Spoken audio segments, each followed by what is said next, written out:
አንቺ የጽዮን ልጅ ሆይ እጅግ ደስ ይበልሽ፣ አንቺ የኢየሩሳሌም ልጅ ሆይ እልል በይ። እነሆ ንጉሥሽ ጻድቅና አዳኝ ነው፣ ትሑትም ሆኖ በአህያይቱም ግልገል በውርንጫይቱ ላይ ተቀምጦ ወደ አንቺ ይመጣል።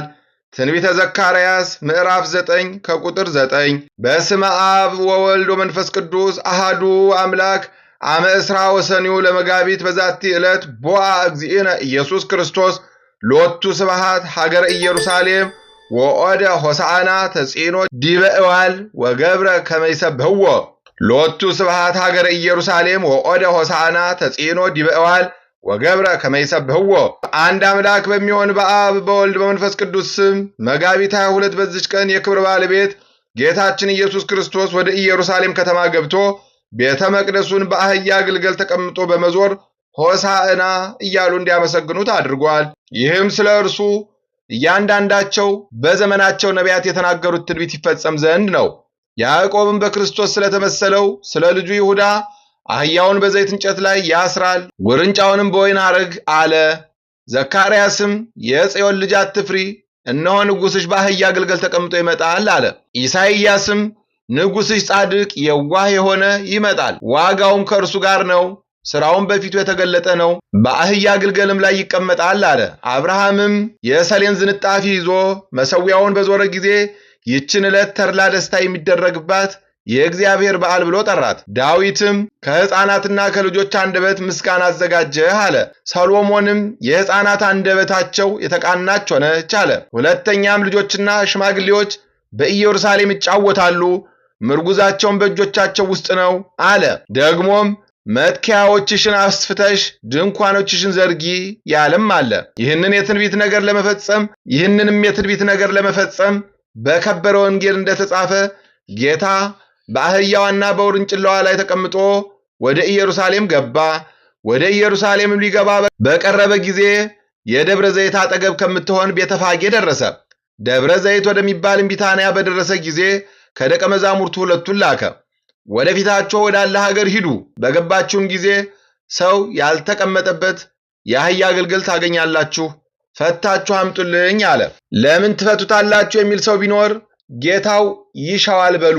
የተላኩትን በሄዱ ጊዜ እንደነገራቸው አገኙ። የአህያውንም ግልገል ፈቱ። ጌቶቹም ለምን ትፈታላችሁ አሏቸው። ጌታው ይሻዋል አሉ። ወደ ጌታ ኢየሱስም ይዘውት ሄዱ። ልብሳቸውን በአህያ ግልገል ላይ ጎዘጎዙ፣ ጌታንም አስቀመጡት። ቅጠል ቆርጠው በመንገድ ላይ የጎዘጎዙ ብዙዎች ናቸው። ልብሳቸውን በመንገድ ላይ ያነጠፉ አሉ። በፊትም በኋላም የሄዱ የነበሩ በእግዚአብሔር ስም የሚመጣ የተባረከ መድኃኒት ነው ብለው አሰምተው ተናገሩ። በእግዚአብሔር ስም የምትመጣ የአባታችን የዳዊት መንግሥትን የተባረከች ናት። ጌታ ኢየሱስም ወደ ኢየሩሳሌም ቤተ መቅደስ ገባ። ሕዝቡም ሁሉ አዩት። በመሸ ጊዜም ከ12ቱ አርድእት ጋር ወደ ቢታንያ ወጣ። በነጋውም በቢታንያ በወጣ ጊዜ ተራበ። በሩቅም ቅጠል ያላት በለስ አየ። በእርሷም ፍሬ ያገኙ እንደሆነ ሊያይ ሄደ። ወደ እርሷም በደረሰ ጊዜ ከቅጠል ብቻ በቀር ያገኘው የለም፣ የበለስ ወራቱ አልነበረም። ለዘላለም ካንቺ ፍሬ የሚበላ አይኑር አላት። ደቀ መዛሙርቱም ሰሙ። ወደ ኢየሩሳሌም ደርሶ ወደ ቤተ መቅደስ ገባ። በምኩራቡም ግቢ የሚገበያዩትን ያስወጣ ጀመረ። የለዋጮችንም ሰደቃቸውን ገለበጠ። ርግብ የሚሸጡትንም ወንበራቸውን ወደ ምኩራብ ለንግድ ገንዘብ ይዘው እንዳይገቡ ከለከለ። ቤቴ ለአሕዛብ ሁሉ የጸሎት ቤት ይሁን የሚል ጽሑፍ ያለ አይደለምን? እናንተ ግን የሌቦችና የወንበዴዎች ዋሻ አደረጋችሁት ብሎ አስተማራቸው። ዮሐንስም እንዲህ አለ። አልዓዛርን ከሙታን ለይቶ ካስነሳው በኋላ በነጋውም እሑድ ለበዓል የመጡ ሰዎች ጌታችን ኢየሱስ ክርስቶስ ወደ ኢየሩሳሌም እንዲመጣ በሰሙ ጊዜ የሰሌን ዛፍ ዝንጣፊ ይዘው ከኢየሩሳሌም ፈጥነው ወጡ። በእግዚአብሔር ስም የሚመጣ በአርያም የተገኘ መድኃኒት የእስራኤል ንጉሥ የተባረከ ነው እያሉ እየጮኹ ተቀበሉት። ጌታችን ኢየሱስ ክርስቶስም የአህያ ግልገል አገኘ፣ ተቀመጠበትም። እንደተጻፈም እንዲህ ሲል የጽዮን ልጅ አትፍሪ፣ እነሆ ንጉሥሽ በአህያ ግልገል ተቀምጦ ይመጣል። አስቀድሞ ጌታ ደቀ መዛሙርቱ ሁሉ ይህን ነገር አላወቁም ነበር። ጌታ ሳይሰቀል ጌታ በተሰቀለ ጊዜ ይህ የተጻፈ ስለ እርሱ እንደሆነ ያን ጊዜ አወቁት እንጂ።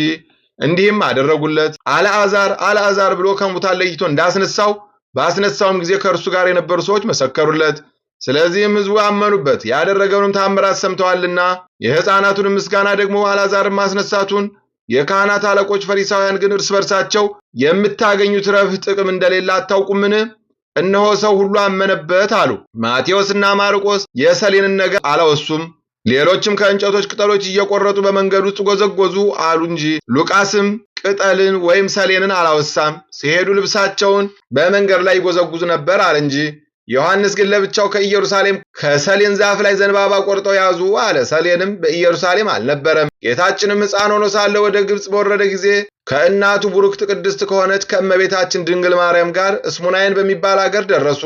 በዚያም ሰሌን አገኙ። ጌታችንም ከስሯ ተነቅላ ሂዳ በደብረ ዘይት ላይ እንድትተከል አዘዛት። ያን ጊዜም ወደ አየር ወጥታ በረረች። ሂዳም በዚያ በደብረ ዘይት ተተከለች። ከእርሷም ወስደው የክብር ባለቤት ጌታችን ኢየሱስ ክርስቶስን ተቀበሉት። ጌታችንም የሆሳዕና ውደት ባሳየ ጊዜ የክፉ ወገን የሚሆኑት ቅናት ያዛቸው። በሚገድሉበት ገንዘብ ምክንያት ፈለጉ። ለእርሱ ምስጋና ይሁን፣ በእኛም ላይ ይቅርታውና ቸርነቱ ይደረግልን ለዘላለሙ አሜን። በዚህች ዕለት የከበረ መንፈሳዊ አባት የኢየሩሳሌም ኤጲስቆጶስ አባ ቄርሎስ አረፈ። ይህም አባት የቤተ ክርስቲያንን ትምህርት በመማር ያደገና እጅግ ማዋቂ ምሁር ሆነ። ከእርሱ በፊትም የነበረ ኤጲስቆጶስ አባ በርኪሶስ ባረፈ ጊዜ ይህንን አባት መርጠው ለኢየሩሳሌም ኤጲስቆጶስ አድርገው ሾሙት። በተሾመ ጊዜ ከመነናውያንና ከአርዮሳውያን ተኩላዎች በመልካም አጠባበቅ ሕዝቡን ጠበቀ። የኤጲስቆጶሳት ጉባኤ በሰርድቄ በተሰበሰበ ጊዜ ይህ አባት በዚያ ደርሶ አርዮሳውያንን ተከራከራቸው። ምላሽም አሳጥቶ አውግዞ አሳደዳቸው። አካኪዮስንም ከቂሳርያ ሀገረ ስብከቱ መንበር አሳደደው። አካኪዮስም ወደ ታናሹ አርዮሳዊ ወደ ሆነው ቆስጠንጢኖስ ሂዶ ከማኅበሩ ስለደረሰበት ውግዘትና ስደት ይልቁንም ከዚያ አባት ቄርሎስ የደረሰበትን ሁሉ በመናገር ከሰሰው። ስለዚህም አርዮሳዊ ንጉሥ ይህን አባት ከኢየሩሳሌም አሳደደው። ሌሎችንም ብዙዎች ኤጲስቆጶሳትንም ከሀገረ ስብከት መንበራቸው አሳደዳቸው። ይህም አባት ቄርሎስ ወደ ተርሴስ ከተማ ሂዶ ከሀገሩ ኤጲስቆጶስ ከስልዋኖስ ጋር ተገናኘ። እርሱም ተራዳው። ጥቂት ቀኖቹም ከእርሱ ጋር አስቀመጠው። በሉኪያኖስም ስብሰባ በሆነ ጊዜ ይህ አባት ከተሰበሰቡት ውስጥ አንዱ እርሱ ነው። አካኪዮስንም ደግሞ አወገዙት፣ ረገሙትም። ዳግመኛ ወደ ንጉሥ ሂዶ በዚያ በቅዱስ ቄርሎስ ነገር ሰራበት። ንጉሡም ወታደሮችን ልኮ በዚያ ካለበት አሳደደው። ከዚያም በኋላ ይህ መናፍቅ ቆስጠንጢኖስ ሞተ። ልጁ ሦስተኛው ቆስጠንጢኖስም ነገሰ። ይህንንም አባት ከተሰደደበት ወደ መንበረ ጵጵስናው መለሰው። አባቱ ያሳደዳቸውን ኤጲስቆጶሳትን ሁሉ መለሳቸው። ይህም አባት የተረፈውን ዘመን በሰላምና በጸጥታ ኖረ። ታላቁ ቴዎዶሲዮስም በነገሰ ጊዜ ስለ መቅዶኒዎስ፣ ስለ ሰባሊዮስና ስለ አቡሊናሪዎስ በቁስጥንጥንያ 150 ኤጲስቆጶሳትን በአንድነት ሰበሰበ። ይህም አባት በጉባኤ ውስጥ አንዱ እርሱ ነበረ። መናፍቃን መመለስን እምቢ ባሉ ጊዜ ከወገኖቹ ጋር ረገማቸው፣ አውግዞም ለያቸው። ሃይማኖትን ያቀኑ 318ቱ በሰሩት በጸሎተ ሃይማኖት ላይ ለመንግስቱ ፍጻሜ የለውም ከሚለው ቀጥሎ እንዲህ የሚል ጨመረ። የባህሪ ገዢ በሚሆን በሚያድን በመንፈስ ቅዱስ እናምናለን።